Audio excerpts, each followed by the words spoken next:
नमस्कार, मी मेघनाज किचनमध्ये तुमचं स्वागत आहे। तर आज मी इथं शेंगाची पोळी बनवणार आहे। तर खूप सोपी पद्धत आहे। त्यासाठी मी पहिलं गव्हाचं पीठ इथं घेतलेलं आहे। तर तुम्ही कोणतंही पीठ आहे तो वापरू शकता। गव्हाचं पीठ किंवा मैदा वापरलात तरी चालेल किंवा दोन्ही थोडं थोडंसं वापरलात तरी चालेल। तर त्यानंतर मी इथं गव्हाचं पीठ घेतल्यावर त्याच्यामध्ये चवीपुरतं मीठ घालायचं आहे। त्यानंतर थोडंसं एकच चमचा ह्याच्यामध्ये मी तेल घातलेलं आहे। तर तेल म्हणजे तुम्ही इथं 1 चमचा तूप सुद्धा घालू शकता किंवा 1 चमचा तेल सुद्धा घालू शकता। त्यानंतर तुम्ही हे गरम करून सुद्धा ह्याच्यामध्ये तेल किंवा तूप घालू शकता। तर मी इथं थोडंसं थंड तेल आहे तो घातलेला आहे। त्यानंतर हे तेल आहे मी सगळ्या पिठामध्ये असं छान मिक्स करून घेतलेलं आहे 2 ते 3 मिनिटं।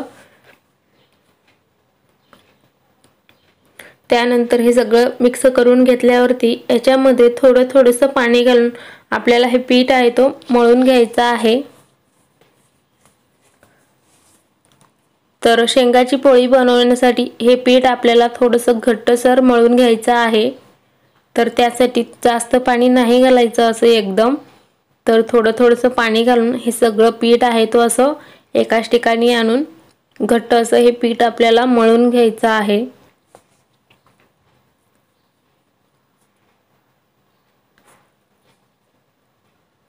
तर हे बघा छान असं घट्ट मी हे पीठ आहे तो मळून घेतलेला आहे। एवढं आपल्याला घट्ट ठेवायचं आहे।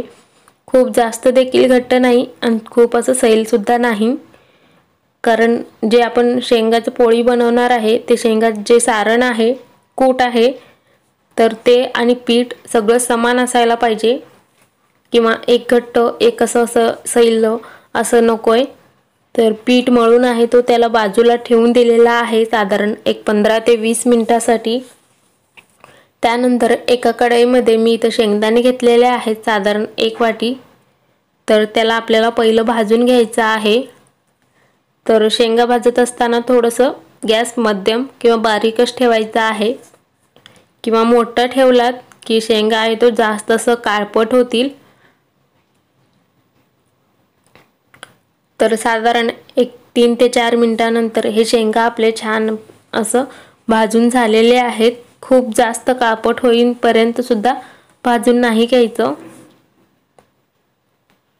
तर आता आपण ह्याला एका प्लेटमध्ये काढून घेऊयात आणि त्याच कढईमध्ये थोडंसं तीळ आहे भाजून घ्यायचं आहे। तर इथं तुम्ही तिळाचं प्रमाण कमी जास्त सुद्धा घालू शकता। तर जेवढं मी इथं शेंगदाणे घेतलेले आहेत तेवढं सुद्धा तुम्ही इथं तीळ आहे तो घेऊ शकता।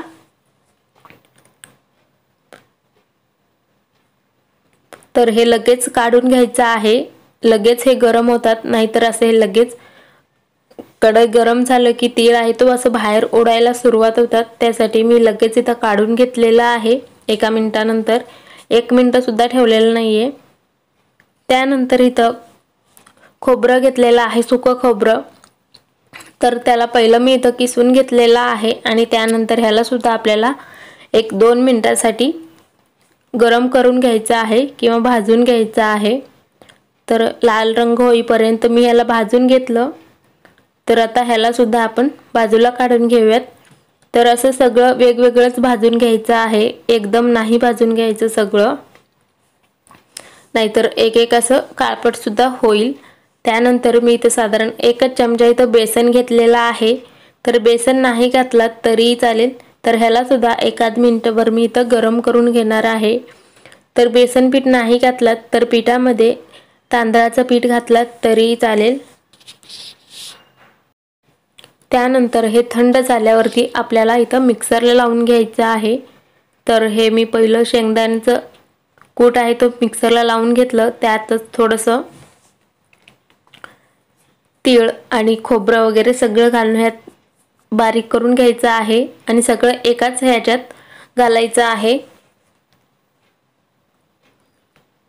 तर छान असं बारीक करून घ्यायचं आहे। तर पहिलं शेंगदाणे बारीक करून घेतलं आणि त्याच्यानंतर जे आपण वेगळं करून घेतलेलं होतं बेसन, खोबरं, तीळ, ते सुद्धा ह्याच्यामध्ये बारीक करून मिक्स करून घ्यायचं आहे। तर हाताने थोडंसं असं बारीक मिक्स करायचं आणि त्यानंतर ह्याच्यामध्ये आपल्याला गूळ घालायचा आहे।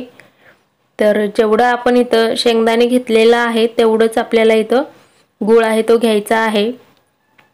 तर 1 वाटी आपण सगळं मिळून 1 वाटी शेंगदाणे, तीळ, खोबरं हे सगळं मिळून 1 वाटी झालेलं होतं। तर त्यासाठी मी इथं 1 वाटी गूळ घेतलेला आहे।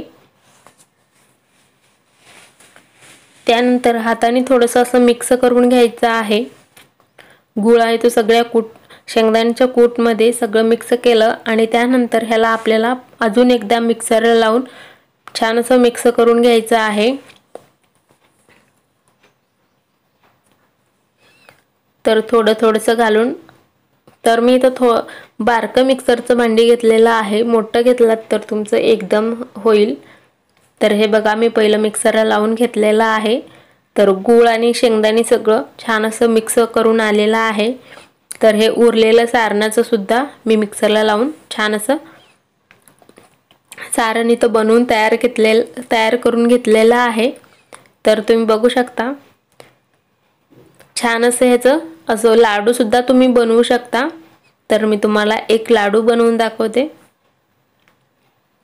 तर हे बघा अशा पद्धतीने ह्याचे लाडू सुद्धा तुम्ही इथं वळून घेऊ शकता। तर हे आपल्याला शेंगाची पोळी बनवण्यासाठी छान असं सारण आहे तो तयार आहे। तर आता आपण पोळी बनवायला सुरुवात करूयात। तर इथं साधारण एक 15 ते 20 मिनिटं झालेले आहेत।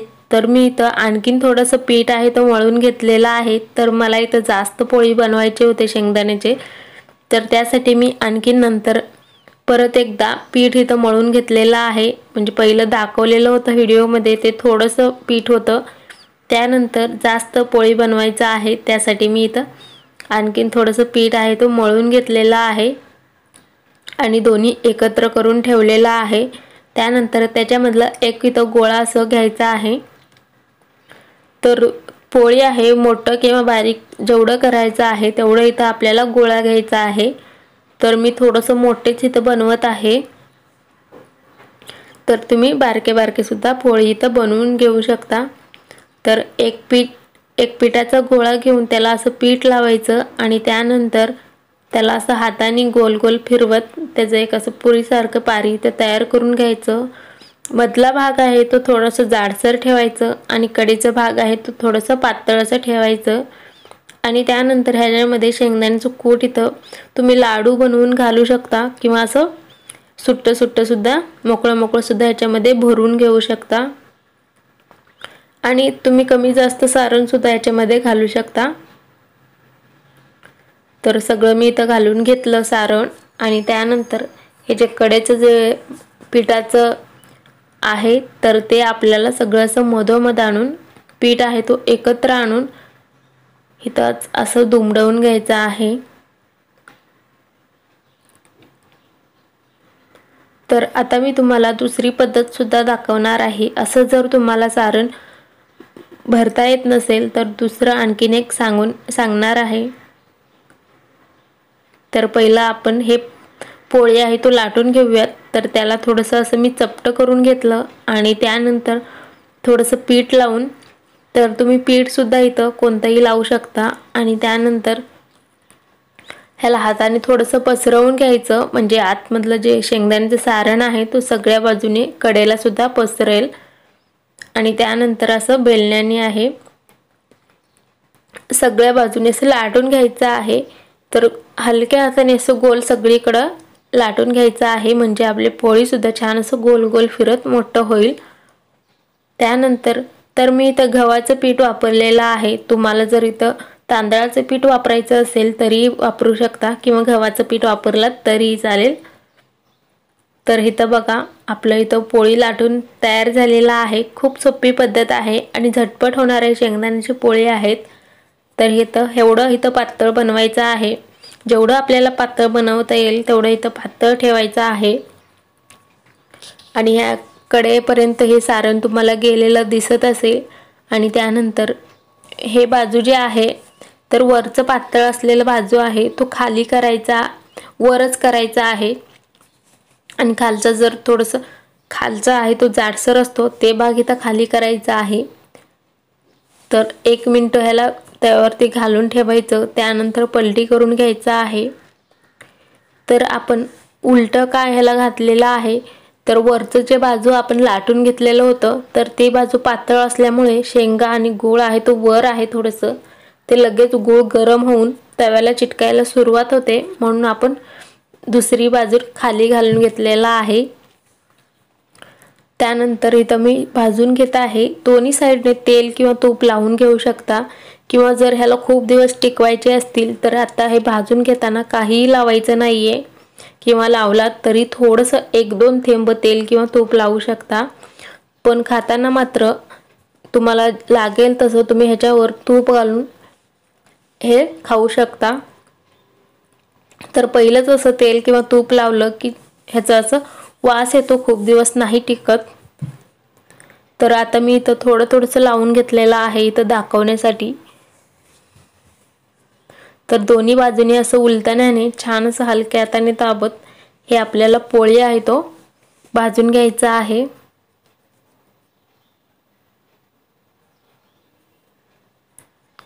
तर छान इथं आपलं शेंगा पोळी बनवून तयार आहे।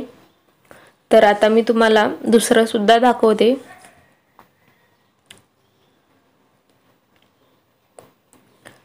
तर हे बघा, दुसरी सुद्धा पोळी आपली बनवून तयार आहे। छान असं टम्म फुगलेली तुम्हाला दिसत असेल। तर सगळे पोळी माझे इथं बनवून तयार आहेत। तर खूप सारे माझे इथं शेंगा पोळी बनवून तयार आहेत। तर छान असं सगळे पातळ देखील झालेले आहेत, एक सुद्धा असं फाटलेलं किंवा काही चिकटलेलं वगैरे नाहीये, सगळे एकसारखे इथं तुम्हाला इथं दिसत असेल। तर तुम्ही सुद्धा अशा पद्धतीनं एकदा नक्की करून बघा। जर कुणाला इथं सारण वगैरे भरायला येत नसेल तर तुम्ही एक गोळा घेऊन त्याला पहिलं थोडंसं लाटून घ्यायचं आणि त्यानंतर त्याच्यामध्ये सारण घालून तुम्ही भरून घेऊ शकता, किंवा हाताने असं बारीक करता येत असेल तर तुम्ही तसं सुद्धा भरू शकता। तर सगळे इथं एकसारखी पोळी बनवून तयार आहेत। तर ह्याला तुम्ही खाताना ह्याच्यावरती तूप घालून खाऊ शकता, खूप छान लागतात आणि हे टिकतात तर खूपच दिवस। तर आता मी तुम्हाला ह्यातलं एक काढून दाखवते। छान असं कडक मी ह्याला भाजून घेतलेलं आहे। तुम्हाला जर कडक आवडत नसेल तर तुम्ही मऊसूत भाजून घेतलात तरी चालेल। तर टम्म असं फुगण्यासाठी तुम्ही बघू शकता, टम्म असं फुगलेले आहेत आणि छान असं खरपूस सुद्धा झालेले आहेत। तर तुम्हाला माझा आजचा व्हिडिओ आवडला असेल तर लाईक, शेअर, सबस्क्राईब करा। पुन्हा भेटूया पुढच्या व्हिडिओमध्ये, तोपर्यंत बाय बाय।